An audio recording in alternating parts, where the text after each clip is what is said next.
the transition from military to civilian life? That was really tough. I transitioned back in the day before the internet was a huge thing.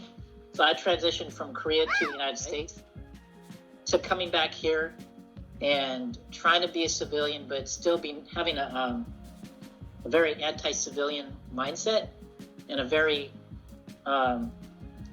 military mindset, which is I just do what I want. Sometimes I drink hard. That mindset was really tough to get rid of. And so I had a lot of negative time in my life after that, just kind of trying to make that transition. It was very difficult. Anyways, I guess the other transition was that when I was in the Guard, I got sent to Iraq. Sent to Iraq till I was in the Guard. And coming back from there was tough as well.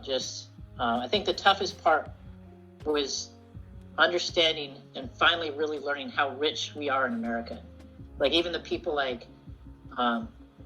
we say like if you live in North Seattle, in Magnolia, you're rich. And if you live down here in the South End, in Lake Washington Apartments, you're poor. But when you go to a place like Iraq, you really realize that even the poor people in the United States are very rich. And we're very spoiled as a nation. And I came back and I was really angry at Americans for not understanding that we are so wealthy and we complain so much. Not to say that things shouldn't be more equitable. Right. We take a lot for granted here. And so that time of anger, I guess, was tough to, come through, but it just takes time. So. All right, Jack. Next question. This is like one of those classes where I teach it and I go, where did I put that? Come on, guys. Let's have a moment of 2 minutes of silence while Mr. Rice finds switching from math to science and finds notes. So, what was your MOS, your specific MOS, your job inside the Army? So, 19 kilos. So, 19, I'll type it in the chat here. It's 19 kilos, so 19K.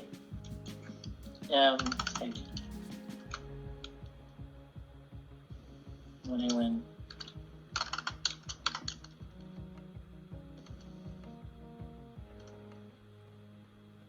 So 19 kilo M1A1 Abrams crew members. So that's a tank. The tanks just really suck. People can drop grenades on you from the rooftop and you can't shoot back. So, So was that the same job that you had when you were in the National Guard? Yeah. The Army doesn't like to let you, like if you're a crew tanker, like a tank crew member, you're in combat arms. So this field of like infantry, mortars, artillery, and tank. They do not like you to move out of that because it's really hard to fill those spots because people want to join the Army to do, for the most part, they want to join the Army to come out alive or to do things that will advance their career on the outside of the Army. So like being a tank crewman there's no civilian correlation with that whatsoever. Plus, it's a dangerous job, so they don't let you out of that. So I kind of moved over. I actually wanted to stay in the active Army, and I said, look, I don't want to be a tanker anymore. I'll take a rank cut. You can take my rank, but I want to learn to do satellites. And they said, no. So I said, well, we'll see you. See you later. So I had the ASVAB score to do satellites when I initially joined. I didn't have enough wisdom to say no to something cool like tanks. Like part of me, the ego side of me, and I still get this, like I knew that when I got out of the military, I didn't want to say I sat behind a desk and pushed paper. I wanted to say I like shot guns and stuff. I blew stuff up. Which you can't ever do in civilian life, so there's that. But it does mean that like it took me way longer to get my life on track. So from it is what it is, right? Going back, I still would have made the same dumb mistakes, same dumb decisions. This is where we're at. So absolutely. All right, you have like 2 minutes, Jack. So make sure you get the advice one in there. So what advice would you give to a student if they think they want to join the military? I would say really think about the reasons why you want to join the military. Like think, for example, are you willing to go to a country to fight people you don't want to fight. We had, when I was in the military, in the Guard, we had some guy that had joined for the college benefits, right? And when we got sent to Iraq, he ditched out. He had trained with us, so I didn't care what religion he claimed as a reason not to go. But I didn't find that very honorable. I found that very deceiving. And as a citizen of the United States, and as a citizen of Washington, it's like to try to use the benefits of the military to get your college, but not be willing to pay the price if you have to go somewhere with your service members, your buddies. Like, I would really ask students to say, look, if you do sign up, are you, for the college, are you willing to go to, if like whichever president's in charge, whether it's Donald Trump or Joe Biden, whatever dumb mistake they make, are you willing to go to do that? And I was at the stage where I was, in life. I can tell you that at the age of 25, I had a very different view. I really do believe that has something to do with your prefrontal cortex finally connecting with the rest of your brain. Mm-hmm. I don't regret making those decisions, but now that I have little boys and sons, I would really encourage them to think about, if you get sent to fight a war that you don't agree with, to possibly kill people you may not want to kill, are you really willing to do that? Or like maybe if you have to go in a supporting role and cook food for U.S. soldiers or push paper for U.S. soldiers out there doing that, are you willing to do that? Because obviously, like, we're willing to do that, right? But as the United States, we're not going to go fight a war like that. I don't see that in our future. So I thought, as a military member, I was going to help the weak, and I hate bullies. That's one of the reasons I joined, is I hate bullies. And I still think the military is a good place to go do that. But unfortunately, you have to go at the behest of somebody higher ranking than you. So I would consider that. If you can go through a term of military service without getting deployed, that's the best. I think it's a great place to mature. I think as a teacher, I see a lot of young people that don't have a lot of direction. They have a lot of really uninteresting options like Safeway, Starbucks.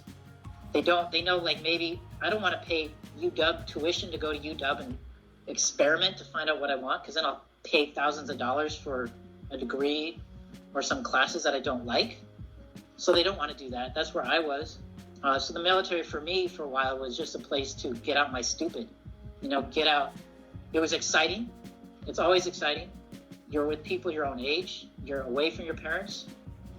They'll pay for your room and board. They'll even pay for classes while you're in, although that doesn't work out ever like they claim it does. So the other thing is, you need to know before I get too far. Military recruiters are car salesmen.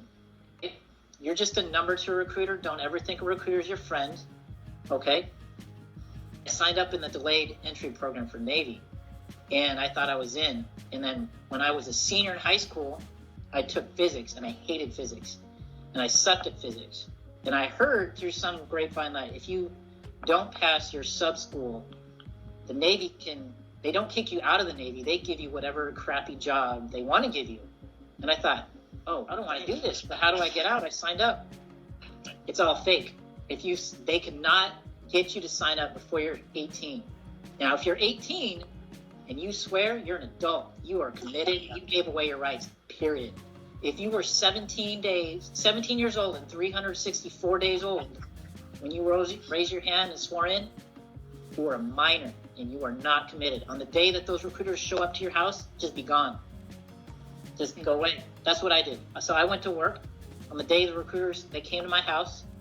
They told my mom that, they were here for E1 Rice, who was joining the Navy. And I had not told my mom because I was scared of my mom. Yeah, figure, right? So my mom was pissed off at me. But there's nothing they could do. Legally, they're screwed. So if you make that mistake, just come talk to me. Ms. Thomas, you now know, so you can go, wait a minute, Rice said something, okay? But that being said, if you want to serve, serving your country in that way is an honorable way to serve. I served with a lot of people that were from different parts of the country. It was great to meet them. It was also sad to learn, like, I know now, like, for my friends that are from Georgia and Alabama, for them, like, the military was like the one option out of town. And it wasn't about like some glorious thing about serving and stopping bullies. It was an honorable way to get out of that neck of the wood because they didn't have any options. Anyways, so I still think, you know, there's students here that I've met that I still think, you know what, the military is a good option for you. You have too much stupid left. You need to get it out, get that energy out, and be active. And you know, that's what I needed. I needed that. I was one of those type of people. So when I say get out the stupid, I'm not judging anybody. It's just, I just think all people between the ages of 18 and 25 have a certain amount of stupid they need to get out, and it looks different for different people. Unfortunately, in our country, like the military is probably one of the most exciting ways to get the stupid out, and we don't have other options. You know, the Peace Corps is one of them. If kids, anybody ever wants to talk to me, they can come by room 140 and ask me what I think.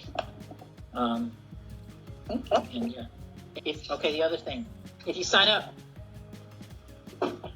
I took my military bonus because I didn't want the college fund. The college fund would have been $30,000 towards college, and I would be debt free right now. I took the bonus because it was $10,000 cash. It wasn't a tax-free bonus. I spent so I had $7,000 left. I spent $3,500 of that on a motorcycle. I owned the motorcycle for 2 months and I wrecked it. Okay, so take the college fund. College fund will always be there. Don't wreck the bonus like I did. So if you choose the bonus, can you still switch back to the college fund? No, they want you to take the bonus. It costs less money, and they call it a $10,000 bonus. It's probably more now. There are certain jobs, depending on the needs of the military, you can get the bonus and the college fund. I just joined at the wrong time. I would say if you're going to join the military, Coast Guard is a great option. You're putting yourself in with I think they're the most highly educated enlisted and officer group out of all the services. But if you get seasick, that's just not a good option. Anyways. That was cool. Tell him why you're interested in all this. Why are you interested in the military? Where do you go? So, I joined the Army. Oh, you did? Yeah. I got a 25 uniform in my contract, Signal Support Specialist. Oh, there you go. Excellent. You can use that after you get out of the Army. Yeah, I don't know what that is. What is that, Jack? So I deal with radios inside the cars. Oh. Yeah. Okay. Well, that's cool. Where are they going to send you for basic? For Jackson. For Jackson, is that Mississippi? For Jackson, Mississippi? Is that Mississippi? South Carolina. In South Carolina. You should figure that out. Good to know.